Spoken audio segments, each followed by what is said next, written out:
ada 5 penyesalan orang di alam kubur. Satu diantaranya, ketika sudah dia gosok meninggal arwah, dia gosok matanya, dia buka, kata dia, saya di mana? Kau sudah meninggal, dah saat. Saya sudah mati. Iya. Ya Allah, hidupkan saya kembali ke dunia sekejap saja, kira-kira 1 menit lah kalau boleh. Ya Allah, kembalikan saya ke dunia. Untuk apa? Solat bukan, puasa bukan, haji bukan. Saya hanya ingin berkata, ya Allah, semua hartaku aku sedekahkan fisabilillah. Kenapa bukan minta solat? Karena solat hanya bisa dapat pahalanya ketika kita masih solat. Haji hanya bisa kita dapat ketika kita haji. Puasa hanya kita dapat ketika kita puasa. Tapi sedekah, meskipun sudah tulang belulang hancur, kita tetap mengalir. Itulah yang disebut sedekah jariah. Keliru Bapak Ibu yang Allah kasih rezeki, Bapak tidak bersedekah. Keliru. Dan Alhamdulillah, makin bersedekah, Allah makin ganti. Maka almarhum almarhumah, insya Allah lapang kuburnya karena ada sedekah beliau. Yang ketiga, yang akan menolong kita di alam kubur adalah ilmu yang bermanfaat. Almarhum almarhumah, beliau suami istri, tokoh pendidikan. Itulah ilmu yang bermanfaat. Ketika diajarkan ilmu hukum kepada mahasiswanya, diajarkan tentang keadilan, lalu anak mahasiswanya menjadi pengacara yang membela dan menegakkan keadilan, selama itu juga amal-amal akan mengalir. Maka karena itu, ibu bapak kalau dapat konten-konten dakwah, jangan berhenti di grup, jangan berhenti di HP bapak, sebarkan. Bapak punya 10 grup WhatsApp, satu grup 100 orang, kirim, 1000 orang yang terima. Kalau ada yang mengamalkan 5 orang, selama 5 orang itu amalkan, Bapak dapat pahala seperti pahalanya penceramah tanpa mengurangi pahala penceramah. Ilmu yang bermanfaat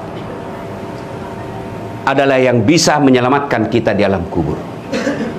Inilah 3 yang akan terus mengalir meskipun kita sudah di alam kubur, bahkan sudah habis tulang belulang kita. Anak yang soleh dan soleha, sedekah harta, kemudian ilmu yang bermanfaat. Dan orang yang ada di alam kubur sekarang masih transit, belum sampai surga, termasuk Rasulullah Muhammad SAW. Dan siapa yang paling menderita di alam kubur?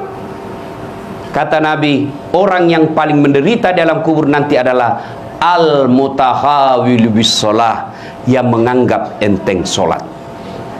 Saya mau tanya, bapak-bapak, kalau pergi merantau ke Sulawesi Selatan, ternyata bapak tidak nyaman di Sulawesi Selatan, ada pilihan? Ada? Ada. Balik lagi ke Jakarta. Saudara-saudara dari Jawa merantau ke Sumatera, ternyata di sana tidak bagus. Ada pilihan? Ada. Balik lagi ke Jawa. Mangan orang mangan, yang penting ngumpul. Iya. Iya toh?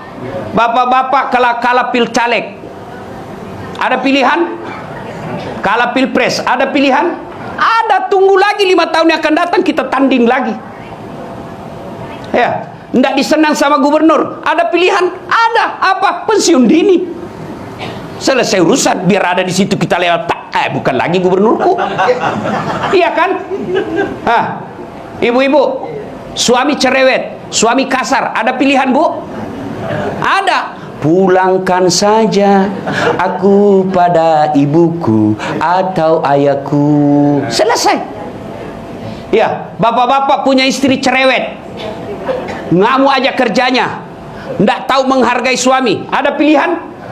Ada. 2 pilihan. 1 tambah jadi 2, 2 cerai. Ada pilihan pak.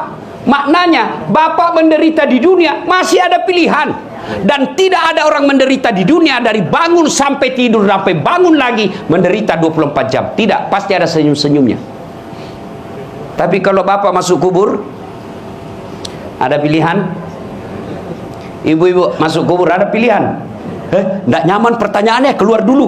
Begitu bapak keluar, viral satu dunia pak. Ya. Dan siapa orang menderita di kubur? Al-mutahawil bis sholah, yang menganggap enteng sholat.